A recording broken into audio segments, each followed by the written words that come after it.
Congress party వివిధ హామీలు ఇచ్చింది, కొన్ని నెరవేరుస్తుంది. అంటే వాళ్ళు చెప్తున్నారు మేము ఒక్కొక్క పథకాన్ని ఇంప్లిమెంట్ చేసుకుంటూ వస్తున్నాము. ఇప్పటికే మహిళలకు పెద్దపీట వేసినాం, మహిళలను కోటేశ్వరాలను చేస్తాం ఈ రాష్ట్రంలో. మహాలక్ష్మి పథకం బ్రహ్మాండంగా నడుస్తుంది ఈ రాష్ట్రంలో. సో ఇందిరమ్మ ఇండ్లు కూడా మహిళల పేరు మీద ఇస్తున్నాం. మళ్ళా ఉచిత బియ్యం ఇస్తున్నాము, సన్న బియ్యం. మళ్ళా గ్యాస్ కూడా ఇచ్చాము, మేము సబ్సిడీ గ్యాస్ ఇచ్చాము, మళ్ళీ కరెంట్ కూడా ఇస్తున్నాం. అంటే మేము ఏదైతే అన్నామో కాంగ్రెస్ పార్టీ చూచే తప్పంది, ఆడి తప్పదు. కాస్త ఎంట ముందు అవుతుండొచ్చు తప్ప, కానీ తప్పకుండా 6 గ్యారంటీలన్నా అమలు చేస్తాం. కానీ ముఖ్యంగా ఇక్కడ ఏంటంటే మేజర్గా కాళేశ్వరం ప్రాజెక్ట్ ఇక్కడ గత ప్రభుత్వం కట్టింది. ఆ కాళేశ్వరం ప్రాజెక్టులో కొన్ని వందల కోట్ల రూపాయలు బీఆర్ఎస్ నాయకులు వాళ్ళ జేబులు నింపుకున్నారు. ఆ ప్రాజెక్టు కట్టి ఆ జేబులు నింపుకున్న డబ్బునంతా తీసుకొచ్చి ఇక్కడ 6 గ్యారంటీలకు పెడతాము అని చెప్పేసి ఇక్కడ ముఖ్యమంత్రి క్లారిటీ ఉన్నాడు ఈ విషయంలో. మళ్ళీ ఆ మంత్రివర్గం కూడా ఉన్నది. దీన్ని ఎట్లా చూస్తారు మీరు? కాళేశ్వరం నేను ఒక్కటేమంటున్నా, చెప్పండి. కాళేశ్వరం గురించి మాట్లాడే వ్యక్తులు ఎవరైతే మాట్లాడతారో కాంగ్రెస్ పార్టీ నాయకులకే వాళ్ళ ముఖ్యమంత్రి గారికి పిల్లనిచ్చిన మామ దగ్గరకు పోమాను. ఆయన చాలా స్పష్టంగా చెప్పిండు కదా, నాకు మంచి స్నేహితమే, అంటే నాకు పరిచయమే, బాగా పరిచయం, మా ఏరియానే. నేను కూడా ఫోన్ చేసి మాట్లాడినా, ఇది కరెక్ట్ తమ్మి అని చెప్పిండు. నా ఎందరూ ఇది కరెక్ట్ అని చెప్పిండు ఆయన. అంటే నేను ఒక్కటేమంటున్నా బైసాబ్, అంటే ఇప్పటి కూడా కాళేశ్వరం అని కానీ, కరెంటు మీద కానీ, లేకుంటే గొర్రెల మీద కానీ అనేకమైన వాటి మీద కమిషన్ల పేరు మీద కాలయాపన చేస్తుండ్రు. నంబర్ 1. ఏదైతే కేసీఆర్ గారి మీద ఎట్లా అంటే కాయలున్న చెట్టుకే రాళ్ళు కొడతారు కాబట్టి కేసీఆర్ గారి నాయకత్వాన్ని తగ్గించాలని కేసీఆర్ గారి పేరు లేకుండా చేస్తా అంటాడు. ఆల్రెడీ అంటున్నాడు కేసీఆర్ గారి పేరు లేకుంటే తెలంగాణ రాష్ట్రమే ఉండదు కదా. కేసీఆర్ గారే తెలంగాణ తెచ్చింది, కేసీఆర్ గారి వల్లనే తెలంగాణ వచ్చింది కదా. అందుకని నేను ఏమంటున్నా అంటే ఆయన చేసిన పథకాలు, నేను ఇప్పుడు కరెంటుది ఒకటి చెప్పిన, నీకు నీళ్ళ సమస్య, నేను 88 మండల ప్రెసిడెంట్ చేసిన. గ్రామాలకు వెళ్ళాలే ఎన్నికలు వచ్చినాయి అంటే మనం భయపడేది నీళ్ళ సమస్య. ఎండాకాలం వచ్చిందంటే ఊర్లకు వాళ్ళంటే బిందెలు పట్టుకొని మహిళలు రోడ్డు మీద ప్రదర్శన చేస్తాం, పొలాల పొడతా. ఇప్పుడు గ్రామాల్లో నీళ్లు బావులు ఎండిపోతుండే, బావులు ఎండిపోయిన తర్వాత వాళ్ళు బావులల్లో నీళ్లు లేవు, నీళ్లు దొరికే పరిస్థితి లేదు. దీని మీద ఎంతో స్పష్టంగా చెప్పడం జరిగింది బీఆర్ఎస్ ప్రభుత్వం, కేసీఆర్ గారి నాయకత్వాన.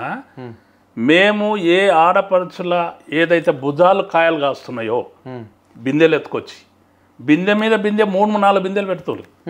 నీకు ఇంకొక వింత ఏంటంటే, నేను మాదర్నే ఒక గ్రామం ఉన్నది, బాయిలు ఉంటే 20 బొక్కెన్లు వేస్తారు ఒకటేసారి. కింది బొక్కెన నిండినాక ఆ బొక్కెన గుంజినాక మళ్ళీ ఇంకో బొక్కెన అంటే అవిటిని కూడా లైన్ పెడతారు. అట్లాంటి పరిస్థితి ఉన్న గ్రామాలు నీకు ఎందుకు తమి పిల్లల్ని ఇవ్వకుండ్రి. పిల్లల్ని ఇచ్చేటప్పుడు అడుగుడు, ఇప్పుడు భూమి ఉన్నదా, పిల్లగాడు ఉద్యోగం చేస్తుండా, ఇవి కదా ఫస్ట్ అడిగేదే, మీ ఊళ్ళో నీళ్ళు ఉన్నాయా, రోడ్డు ఉన్నదా, రోడ్డు అక్కడ ఇచ్చిపెట్టు, రోడ్ను కూడా ఉండే పరిస్థితే లేదు ఇప్పుడు.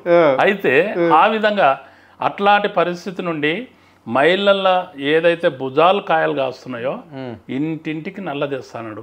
నల్ల దేకుంటే, నల్ల ఇవ్వకుంటే 14 నుంచి జరిగిన ఎన్నికల లోపల చెప్పిండు, మేము మళ్ళీ జరిగే ఎన్నికల లోపల మేము కంటెస్ట్ చేయము, మేము ఓటు అడగమన్నప్పుడు కూడా వాళ్ళకి ఇంకా కూడా ఆలోచన రాలే.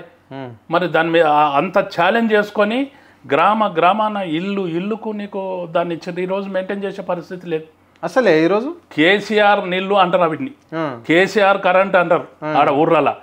ఈ ఏదైతే పైసలు పడతాయో రైతు బంధు, అవి కేసీఆర్ పైసలే అంటారు. ఇప్పటికి కూడా కేసీఆర్ పైసలే అంటారు. ఇప్పుడు కూడా మా ఊళ్ళో అంటున్నది ఏంటంటే కేసీఆర్ నీళ్ళు వస్తలేవు సార్ అంటున్నారు. 8 రోజులు బంద్ అవుతున్నాయి అంటున్నారు.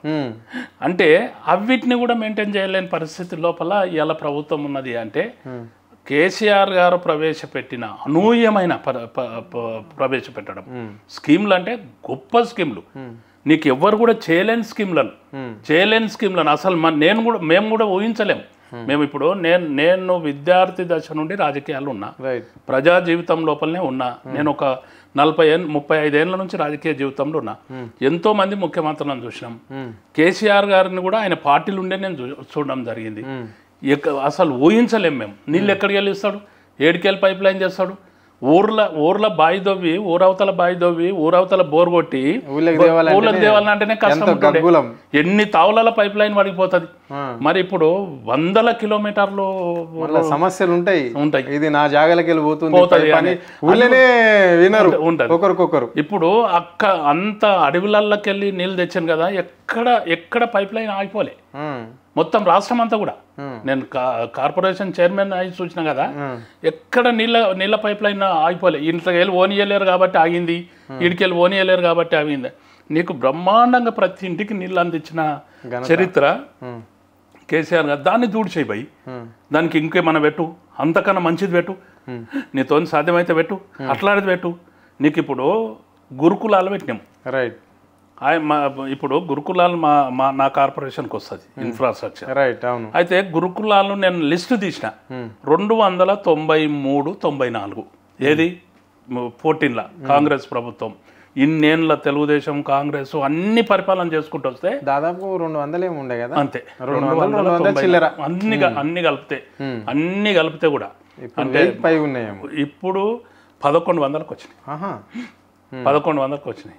మరి ఎక్కడనన్నా కేసీఆర్ గారు ఉన్నప్పుడు ఏడనన్నా ఫుడ్ పాయిజన్ కానీ, ఏడనన్నా పిల్లలు వంట బాగాలేదని చెప్పి, లేకపోతే చాలని బిల్స్ వస్తలేవని చెప్పి ఎవరన్నా అన్నారా?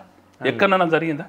ఏనన్నా పాము కాటా అని చెప్పి, లేకుంటే పాములు ఉన్నాయని చెప్పి నేను కార్పొరేషన్ చైర్మన్గా మస్తు ఇనాగ్రేషన్ ఫంక్షన్స్కు నేను పోయినా. ఎక్కడ కూడా ఓపెనింగ్లు చేసినారు, ప్లేసులు తీసుకున్నారు, కట్టిండ్రు, నడుస్తున్నాయి. ఇవాళ ఒక్కటి కూడా కొత్త కన్స్ట్రక్షన్ లేదు. వాళ్ళు కూడా స్కూల్ అని చెప్పేసి వాళ్ళు కూడా ఎక్కడ ఉన్నాయండి? అవి ఎక్కడ వస్తున్నాయి? ఇంటిగ్రేటెడ్ స్కూల్ అన్నారు, మండలానికి ఒకటి పెడతాన్నాడు, దాంట్లోనే మొత్తం అన్నింటిని తెచ్చి పెడతామన్నారు. ఏమి అంటే జస్ట్ లైక్ కొడంగల్ స్టార్ట్ ఒక కొడంగల్ కాన్స్టిట్యున్సీకి చేసుకుంటే రాష్ట్రం అంతా చేసినట్ల కొడంగల్లో కూడా ఇది స్టార్ట్ కాలే, ఇంకా నడుస్తలేదు. కొబ్బరికాయనే కొడంగల్లో కూడా కొబ్బరికాయలు ఎక్కువ కొన్ని జరుగుతున్నాయి ఆయన కాన్సెన్స్ లా. కానీ ఇప్పుడు మేము పక్కకే మాది వికారాబాద్. మరి ఇప్పుడు మా తాన స్పీకర్ ఉన్నాడు. మరి కొడంగల్లో ముఖ్యమంత్రి ఉండి అవన్నీ చేసుకొని తీసుకుపోతున్నప్పుడు మా స్పీకర్ కూడా తీసుకురావాలి కదా, మరి స్పీకర్ కూడా ఇవ్వాలిగా. మరి ఒక్క కాన్సెన్స్ కాదు, నీకు రాష్ట్రంలో గురుకులాలు ప్రవేశపెట్టింది కూడా పెద్ద చరిత్ర కేసీఆర్ గారు. రైట్. దానికి ఆల్టర్నేట్ ఇంకేమైనా పెట్టలేవు.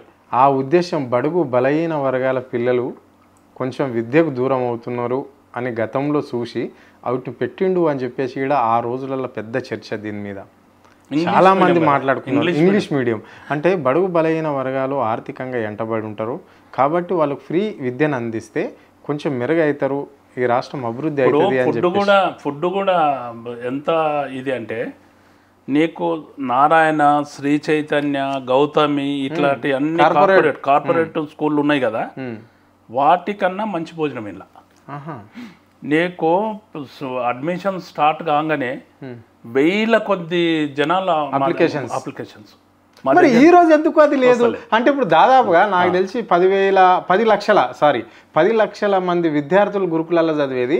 ఇప్పుడు మొన్న లెక్కల ప్రకారం 1 లక్ష మంది అక్కడ ఎవరైతే ఇప్పుడు 8th, 9th, 7th ఇట్లా చదివే పిల్లలు ఉంటారు కదా, డ్రాప్ అవుట్ అవుతున్నారంట 10th క్లాస్ వరకు. ఎందుకు మరి కారణం ఏంటి? వాటిని మెయింటైన్ చేసే పరిస్థితి కూడా వీళ్ళకి వస్తలే, వాటిని మెయింటైన్ చేయలేకపోతున్నారు. నేను అంటున్నా కదా, పచ్చి రాజకీయం చేసుకుంటూ నడిపిస్తున్న టైంపాస్ తప్ప ఇవన్నిటిని ఏ విధంగా ఉన్నాయి డెప్త్ పోయి రివ్యూలు చేసుకొని వాటి మీద ఏ విధంగా పనిచేయాలి, ఆయన ఏం చేసిండు, ఎట్లా చేయగలిగిండు, ఎట్లా రన్ చేయగలిగిండు, మనం ఏ విధంగా రన్ చేయాలి, దాంట్లో పోటీ పడాలి మనిషి. కానీ దాన్ని మొత్తం నిర్వీర్యం చేసి పిల్లలందరూ ఉసురు తలిగేటట్లు. ఇప్పుడు పేద పిల్లలు నేను కూడా హాస్టల్లో ఉన్నా. నేను హాస్టల్లో ఉన్ననాడు పొద్దుగల పెడుతుండ్రి, మళ్ళీ పొద్దుమికి పెడుతుండ్రి. హాస్టళ్ళు ఓపెన్ అయినాయి అంటే ముఖ్యమంత్రి ఇంటికాడికి పోయి లొల్లి పెట్టాలి, మళ్ళీ మనం మంత్రుల ఇంటికాడికి పోయి లొల్లి పెట్టాలి, కలెక్టర్ ఆఫీస్ పోయి లొల్లి పెట్టాలి. ఏంది మాకు హాస్టల్ ఓపెన్ చేయి ప్రభు అని చెప్పి మళ్ళీ పెట్టాలి. లేకుంటే మెస్ ఛార్జెస్ పెంచమని 5 రూపాయలు పెంచమని 2 రూపాయలు పెంచమని పెట్టాలి. ఇప్పుడు అది ఉన్నదా కేసీఆర్ గారి పరిపాలన లోపల? నీకు బ్రహ్మాండంగా ఒక్క స్టూడెంట్ ఎంబడి 1,25,000 రూపాయలు ఖర్చు పెట్టి, పండు పెట్టి, పెరుగు పెట్టి, స్వీట్ పెట్టి, నీకు రైస్ పెట్టి, మళ్ళా నాన్ వెజ్ పెట్టి, మంచి పౌష్టికమైన ఆహారం. ఇప్పుడు మనము పిల్లలు రెసిడెన్షియల్ ఏదైతే గురుకులాల చదువుతుండ్రో నీకు వేరే కార్పొరేట్ స్కూళ్ళను చదివే మాటం లేదు ఇక. అంతగానం బ్రహ్మాండమైన ఎడ్యుకేషన్, బ్రహ్మాండమైన టీచర్స్ కూడా క్వాలిఫైడ్ టీచర్స్, బాగా సబ్జెక్ట్ వైజ్ టీచర్స్ రాసి రాసి రాసి రాసి పిల్లలను. మేము మా దగ్గర ఏంది minority residential school, girls school, పోరలను చూస్తే ఎంత గట్టిగా పోరలు తయారయ్యారు అంటే, మేము పోయి ఒకసారి చూస్తే ఒక పోరను పట్టుకుంటే ఇట్లా గట్టిగా వాడు ఉన్నాడు, ఏది అడుగు వాడు టక టక టక టక చెప్పే పరిస్థితి ఉన్నది. అంటే ఆ విధంగా ఎడ్యుకేషన్తో పాటు ఫిజికల్గా కూడా ఇప్పుడు యూత్ బలంగా ఉండాలండి. దేశంలో యువశక్తి అనేది గొప్పగా ఉండాలి. ఆ గొప్ప యువశక్తిని క్రియేట్ చేసుకుంటూ తీసుకొస్తున్నాడు కేసీఆర్ గారు. టక్ మనం చేసేసి అలా స్కూళ్ళల్లో పైజను, హాస్టళ్ళను అన్నిటిని ఎత్తేస్తుడు, లేకుంటే వాటికి బిల్స్ ఇవ్వకపోవడము, లేకుంటే పాము కాటు గురి అయిపోకడా, పిల్లలంతా అస్వస్థత గురయ్యడు, వాళ్ళని పట్టించుకున్న పాపంలో పోతున్న పరిస్థితి లేదు కదా. ఇట్లాంటి స్కీమ్లు కోకొల్లలు ఉన్నాయి అన్నీ. నేను ఇప్పుడు చెప్పినవి తక్కువ, అంటే టైం అంతగానం కాదు కాబట్టి విపరీతమైన స్కీమ్లు ఉన్నాయి. మనం చెప్పుకుంటూ కూర్చుంటే, మాట్లాడుకుంటూ కూర్చుంటే 2 రోజులకు సరిపోను స్కీమ్లు ఉన్నాయి. ఇన్ని స్కీమ్లు ఉన్నాయి. ఈ స్కీమ్లతో పోటీపడమంటున్నాను నేను ప్రభుత్వాన్ని. ప్రభుత్వాన్ని అంటున్నది ఏంటంటే స్కీమ్లతో పోటీవాడు, నామరూపాలు లేకుండా చేస్తా, పేరే లేకుండా చేస్తా అంటున్నావు కదా. వీటికి కొత్త ఆల్టర్నేట్ తీసుకురా, 20 నెలల్లో ఏం తీసుకొచ్చినావు చెప్పు, ఏం జరిగింది చెప్పు కదా. ఇప్పుడు ఫ్రీ బస్ పెట్టినావు, ఫ్రీ బస్ పెట్టినాక బస్సులు పెట్టు, ఊరూరికి బస్సులు పెట్టు. బస్సులు బంద్ అయిపోయినాయి ఫ్రీ బస్ పెట్టి. ఎక్కడ పోవాలి? ఎప్పుడో ఒక బస్సు వస్తే కొట్టుకొని వస్తున్నారు. అక్కడ ఆర్టీసీ కార్మికులు వాళ్ళ బాధ వాళ్ళకున్నది, ఇక్కడ ప్యాసింజర్లు ఇక్కడ బాధ ఉన్నది, మహిళలది కూడా చాలా ఘోరమైన పరిస్థితి ఉన్నది బస్సులలో రాష్ట్రంలో.